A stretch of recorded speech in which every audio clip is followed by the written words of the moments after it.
Après cyclone nan te fin passé, c'est MCC te aidé, c'est ça que me devine manger pour manger avec Simon.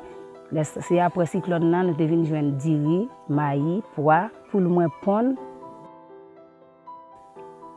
Après ça, yo ba moi fil fer, moi clôturer jardin et puis en dans jardin ça moi fait conservation sol et moi joindre manger pour manger. Coming in after a natural disaster is a very humbling experience. You see the incredible level of need. These are poor communities to begin with, and the level of destruction after hurricanes, after earthquakes, is just devastating.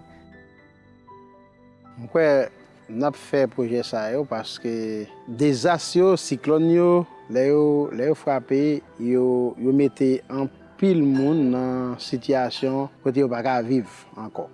Mais les cyclones ont frappé, donc ils ne viennent pas gagner rien.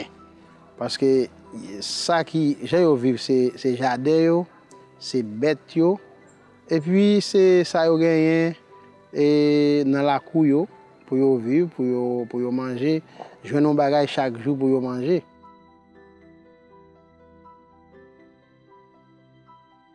In many of our response projects, we're able to provide local food, purchase local food for a family for the first 2 to 3 months while they rebuild their livelihood.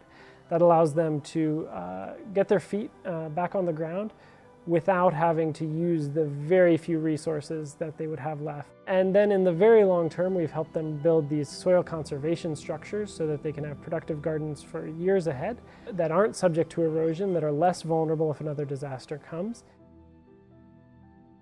Moi, j'ai plus gros espoir, c'est parce que mon yo croit dans tête yo, et puis yo croit dans changement, yo croit dans pour situation venir plus bon, et yo croit dans travail ensemble pour changer situation yo.